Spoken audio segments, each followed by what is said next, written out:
नमस्कार, मैं चांदनी पाठक। कृषि समृद्धि में आप सभी का स्वागत है। आइए नजर डालते हैं आज की मुख्य खबरों पर। महाराष्ट्र सरकार ने अपने सरकारी कर्मचारियों के लिए नया ड्रेस कोड जारी किया है। राज्य सरकार ने शुक्रवार को एक आदेश जारी करते हुए अपने कर्मचारियों और कॉन्ट्रैक्ट पर काम करने वाले कर्मचारियों को सही कपड़े पहनने को कहा है। आदेश के मुताबिक सरकारी कर्मचारी अपने कार्यालय में टी शर्ट और जीन्स पहनने पर रोक होगी। इतना ही नहीं, कर्मचारियों को दफ्तर में चप्पल पहनकर आने की इजाजत नहीं है।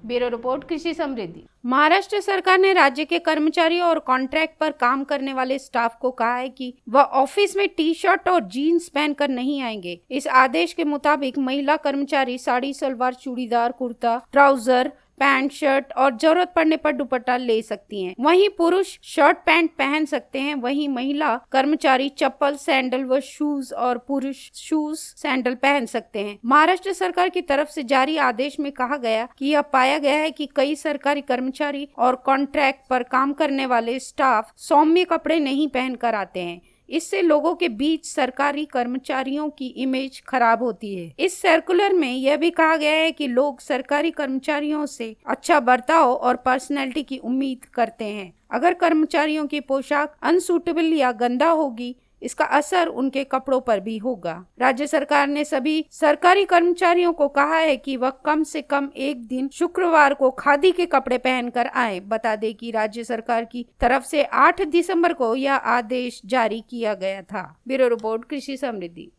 महाराष्ट्र में चुनाव आयोग ने शुक्रवार को ग्राम पंचायतों के चुनावों के लिए तारीखों की घोषणा कर दी है। रिपोर्ट्स के मुताबिक सूबे की कुल 14,234 ग्राम पंचायतों का चुनाव 15 जनवरी 2021 को होगा, जबकि मतगणना 18 जनवरी को होगी। इन चुनावों के लिए 23 दिसंबर से 30 दिसंबर 2020 तक का नामांकन दाखिल किया गया। बता दें कि महाराष्ट्र में 6 सीटों के लिए हाल ही में हुए शिक्षक और स्नातक विधान परिषद चुनाव में महाविकास आघाड़ी यानी शिवसेना, कांग्रेस और एनसीपी ने बीजेपी को मात देकर 6 में से 4 सीटें जीत ली थी। ऐसे में इन चुनाव की अहमियत बढ़ गई है। बता दें कि विधान परिषद चुनाव में मिली हार के बाद बीजेपी इन चुनाव में बेहतर प्रदर्शन कर विरोधियों का मुंह बंद करने की कोशिश करेगी। ब्यूरो रिपोर्ट, कृषि समृद्धि। 11 दिसंबर को महाराष्ट्र में इंडियन मेडिकल एसोसिएशन से संबद्ध डॉक्टरों ने शुक्रवार को डिस्पेंसरी, ओपीडी और क्लिनिक कुछ समय के लिए बंद रखे। केंद्र सरकार द्वारा स्नातक आयुर्वेदिक चिकित्सकों को सर्जरी का प्रशिक्षण देने की अनुमति के विरोध में आईएमए द्वारा किए गए आह्वान के समर्थन में डॉक्टरों ने अपने प्रतिष्ठान बंद रखे। संस्था के अधिकारी ने कहा, महाराष्ट्र में आईएमए से संबद्ध डॉक्टरों ने आज कुछ समय के लिए अपने ओपीडी, डिस्पेंसरी और क्लिनिक बंद रखे। सरकार द्वारा स्नातक आयुर्वेदिक चिकित्सकों को प्रशिक्षण के बाद कुछ प्रकार की सर्जरी करने की अनुमति देने के विरोध में यह निर्णय लिया गया। उन्होंने कहा कि हालांकि आपातकालीन चिकित्साएं सेवाएं शुरू रहेंगी। ब्यूरो रिपोर्ट, कृषि समृद्धि। बॉलीवुड फिल्मों के डायरेक्टर और जाने माने कोरियोग्राफर रेमो डिसूजा के फैंस के लिए बुरी खबर सामने आई है। रेमो डिसूजा को हार्ट अटैक आया है, जिसके बाद उन्हें मुंबई के कोकिलाबेन धीरूभाई अंबानी अस्पताल में एडमिट कराया गया। रेमो इस समय आईसीयू में है। उनकी एंजियोग्राफी हो चुकी है। इस वक्त उनके साथ उनकी पत्नी लीज डिसूजा हॉस्पिटल में मौजूद हैं। रेमो डिसूजा बॉलीवुड फिल्मों और संगीत वीडियो में कोरियोग्राफर हैं। उन्होंने कई फिल्मों की कोरियोग्राफी की है। रेमो ने अपने टेलीविजन की शुरुआत डांस इंडिया डांस शो के साथ कोरियोग्राफर टेरेंस लुइस और गीता कपूर के साथ जज और मेंटर्स के रूप में की थी। ब्यूरो रिपोर्ट, कृषि समृद्धि। नागपुर के राष्ट्रसंत Tukdoji regional cancer and research centre के टर्शरी केयर सेंटर के लिए 6,38,13,000 रुपए मंजूर किए गए। इसमें केंद्र और राज्य सरकार के हिस्से की निधि का समावेश है। शुक्रवार को सरकार के स्वास्थ्य विभाग ने इस संबंध में शासनादेश जारी किया। इससे पहले केंद्र सरकार के साल 2017 और 18 के राष्ट्रीय कैंसर, मधुमेह, हृदय रोग और पक्षाघात प्रतिबंध व नियंत्रण कार्यक्रम के तहत राष्ट्रसंत Tukdoji regional cancer and research centre में टर्शरी केयर सेंटर के निर्माण कार्य को मंजूरी दी गई थी। इसके लिए केंद्र सरकार की ओर से 60% और राज्य सरकार की तरफ से 40% निधि उपलब्ध कराई जाती है। ब्यूरो रिपोर्ट, कृषि समृद्धि। महानगर में नशीले पदार्थों की बरामदगी का सिलसिला जारी है। मुंबई पुलिस की अपराध शाखा ने 1,40,00,000 रुपए की कीमत के मेफेड्रॉन के साथ 4 आरोपियों को गिरफ्तार किया है। गिरफ्तार आरोपियों में 2 विदेशी नागरिक हैं।